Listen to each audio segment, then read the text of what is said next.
Somebody had said to me, if God came to you and said, I'm going to give you this beautiful daughter, but you'll only have her for 18 years, and then we need to take her back, would you still want her? And I would take those 18 years and go through the pain. Phoenix Spencer Horn, known to friends as Fee, was a young woman whose spirit seemed to match her name. At just 21, she was full of life, optimism, and a deep sense of empathy. Friends remembered her as someone who could light up a room, who always reached out to support others in their darkest moments. Her colleagues at the Strat Haven Hotel and local coffee shops described her as hardworking, cheerful, and endlessly patient with customers and coworkers alike. She had dreams, ambitions, and the kind of vibrant energy that made those around her feel seen and valued. For Phoenix's family, she was their pride and joy. They had welcomed her boyfriend, Ewan Medhan, a 27-year-old Royal Mail postman, into their lives with open arms. Over 2 years, he had become almost like an adopted son. Polite, affectionate, and seemingly devoted, he appeared perfect for their daughter. Allison Spencer, Phoenix's mother, even shared frequent text messages with him, trusting him completely. On the surface, everything looked normal, loving, and secure. But beneath the veneer of a happy relationship, subtle changes were emerging. Ewan began to express frustration over Phoenix's work schedule, particularly her evenings and weekends at the hotel. At first, his complaints might have seemed like the jealousy or loneliness of a devoted partner. Phoenix, ever empathetic, would apologize and adjust her routines to ease his concerns. But over time, the pattern grew more controlling. What began as expressions of longing slowly became manipulations designed to erode her independence, leaving Phoenix increasingly focused on managing his emotional state rather than pursuing her own goals. By November 2024, the dynamics in their relationship had shifted drastically. On Saturday, November 16th, Phoenix went about her day, working her usual shifts and bringing her signature warmth to those around her. Meanwhile, Ewan completed his postal rounds, appearing ordinary to colleagues. Yet, behind closed doors, his thoughts were darkening. A simple text from him expressing loneliness during Phoenix's shift was met with her usual care and apology. What she didn't realize was that these messages were part of a tension-building pattern, and that night, something inside Ewan had reached a breaking point. After returning home that evening, Phoenix and Ewan shared what seemed like a normal dinner. A takeaway order, casual conversation, and shared smiles masked the horror that was about to unfold. Around midnight, neighbors heard sounds that would haunt them forever. A loud noise, frantic movement, the echoes of a life being violently ended. Phoenix was attacked with 3 knives, sustaining 20 stab wounds, 10 of them to her face. The fatal blow came from a deep stab to her chest, while she was simultaneously strangled. Evidence suggests she may have initially tried to escape into the bathroom, but the attack moved through multiple rooms of their flat. The violence was both frenzied and methodical, and when it was over, Phoenix's life had been brutally stolen. Yet the murder was only the beginning. In the early hours of November 17th, Ewan did something unthinkable. Using the same knives, he decapitated her body and attempted further dismemberment, removing limbs and attempting to sever her torso. The scene he left behind was grotesque, with blood spattered across multiple rooms and her mutilated remains hidden under a towel in the hallway. 2 bloodied knives were left beside her, and a third discarded in the bedroom. This was not a crime of sudden impulse. It was a calculated attempt to destroy evidence and delay discovery. Even more chilling was Ewan's behavior in the hours that followed.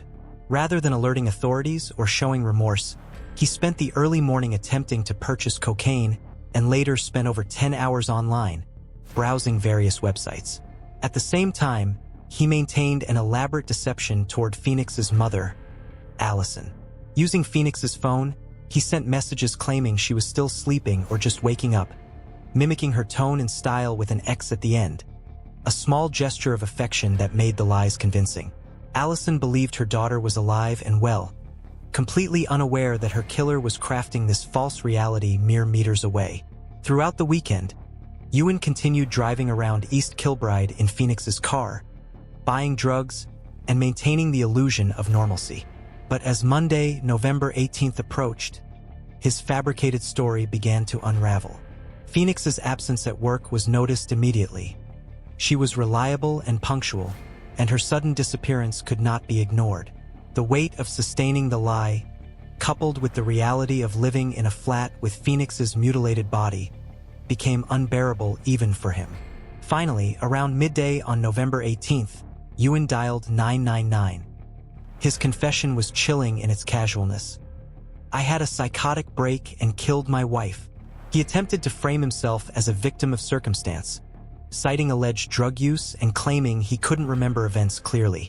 He portrayed the attack as impulsive, even playful at first, though the forensic evidence told a starkly different story. The police, when arriving at the flat on Glen Lee, were confronted with a scene that no briefing could have prepared them for.